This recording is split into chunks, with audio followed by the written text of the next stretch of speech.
Assalamualaikum warahmatullahi wabarakatuh. Waalaikumsalam warahmatullahi wabarakatuh. Baik. Sini gimana kabarnya? Alhamdulillah baik.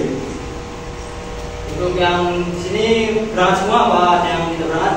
Banyak yang berangkat. Banyak yang nggak berangkat. Ya. Oke. Jadi pada pertemuan kali ini saya akan membahas tentang pelajaran sistem bahan bakar. Yang pastinya sistem bahan bakar pada sepeda motor itu ada dua ya, ada sistem bahan bakar karburator dan juga sistem bahan bakar injeksi.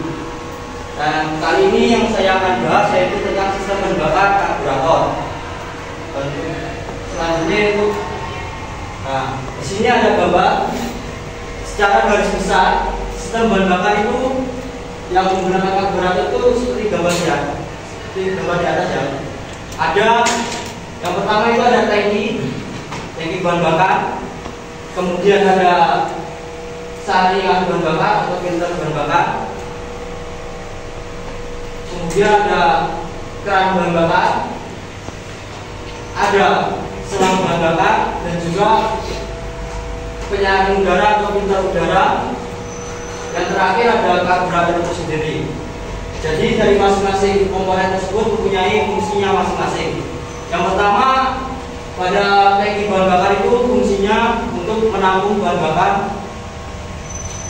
Yang kemudian ada saringan bahan bakar, yaitu fungsinya untuk memfilter atau menyaring bahan bakar yang akan masuk ke dalam karburator.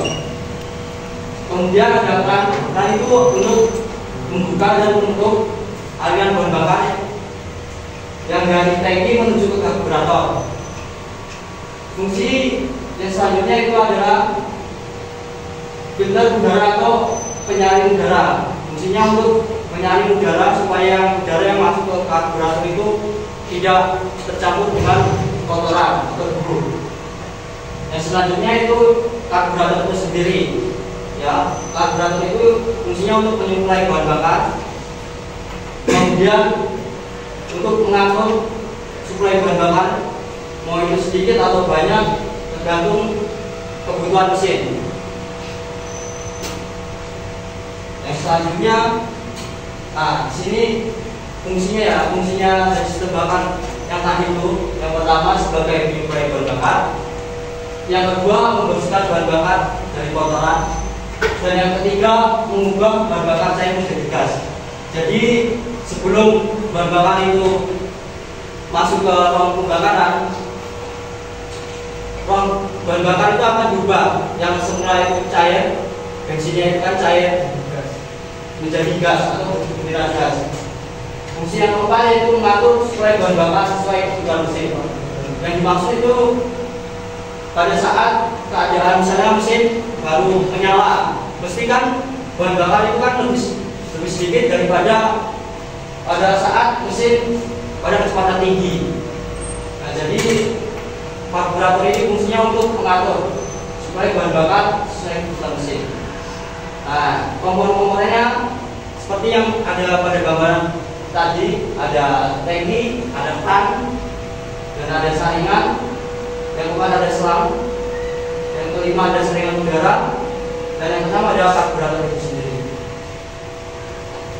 Yang selanjutnya, tangki itu ada beberapa macam ya. Yang pertama seperti gambar itu ada Eco Sport atau ada motor seperti motor spare, Mega Pro atau motor Tiger.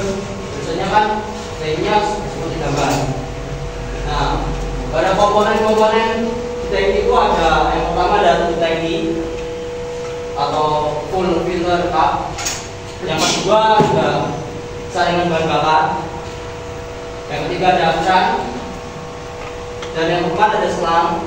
Yang kelima ada saringan tambahan, yaitu fungsinya untuk menyaring supaya kotoran itu tidak ikut ke dalam ruang pembakaran. Yang keenam ada pengukur bahan bakar. Nah, di sini untuk mendeteksi bensin itu apakah habis atau tidak. Nah, selanjutnya, nah ini ada tipe cup. tangki yang seperti ini biasanya ada motor bebek atau motor metik yang biasanya ada.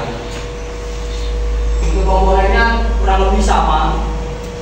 Yang membedakan hanya kerannya. Kerannya ini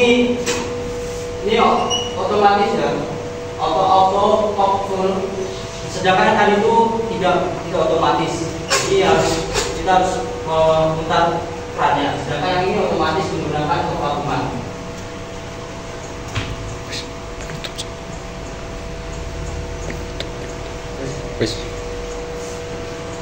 Oke.